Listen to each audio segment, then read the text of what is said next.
All right, if you stuffed $90,000 in cash in your pockets, do you think you could get through airport security?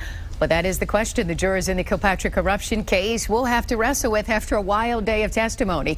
7 Action News investigator Heather Catallo is here now. And Heather, it sounds like another fascinating, or you might call it a crazy day in court. Yes, it was. What do you get when you combine Michelin Man references, video of a federal agent stuffing stacks of cash in his pants, and prosecutors trying to pass out 90 grand to the jury? You get day 48 of the never dull Kilpatrick federal trial. Today's colorful testimony was introduced to combat questions raised by the defense with one of the earliest witnesses in the Kilpatrick corruption case. You'll recall Malin Clift, a former close friend of Kwame Kilpatrick. The ex-mayor, his father Bernard Kilpatrick, and his friend Bobby Ferguson are on trial accused of running a criminal enterprise out of City Hall.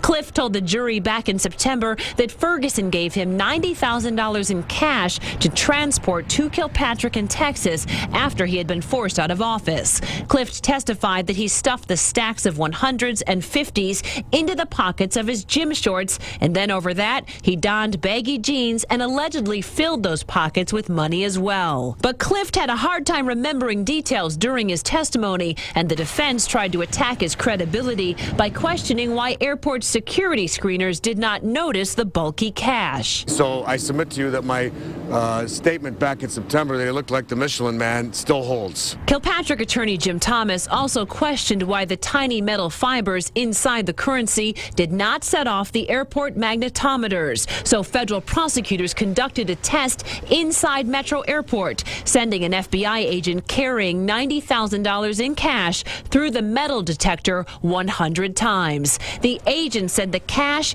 never set off the metal detector. Today, a Homeland Security TSA official told the jury their screening devices are not set to detect cash, saying checking for paper currency would bring our screening operations to a halt. But the defense challenged the TSA official, getting him to admit that TSA agents do demand that passengers empty their pockets, and questioning why someone with money stuffed in their clothing would not get flagged. Well, you try to take all that money and stuff it in your pants pocket and walk through a metal detector at any airport in the United States, and you're not going to get pulled over? Come on. The defense also jumped on the fact that Clift specifically said he placed the money in several pockets. And in the video shown to the jury, you could see the FBI agent stuffing the money into his waistband only, which they said hid the money more effectively under his T-shirt. I mean, the jury has to recall the testimony of Malin Clift, okay? And then they have to look at what they saw today.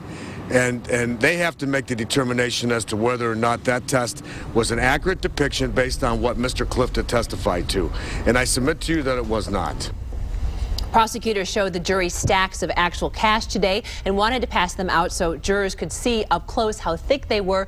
The judge said no to much laughter from the jury and then added, "Not that I don't trust you." It was about this tall, 90 grand. I bet it was. So why did the prosecutors do the test differently? Well, they didn't actually have an actual answer for that. The FBI agent couldn't really explain why they didn't do it the exact same way that the witness described what allegedly happened. The agent said the goal of the test was just to show that the money did not set off the metal detector, which it did not. The question now is, though, will the jury have doubts about the test because it wasn't done exactly the same way? And it seemed like on the video you could see there were things under the agent's T-shirt, and we've all been through airport security. I mean, you would think that there would be the potential pat-down issue there, but this is back in 2008. A lot of things for the jury to weigh today.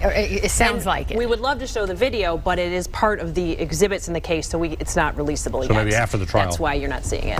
All right. We'll have to wait and see. All right.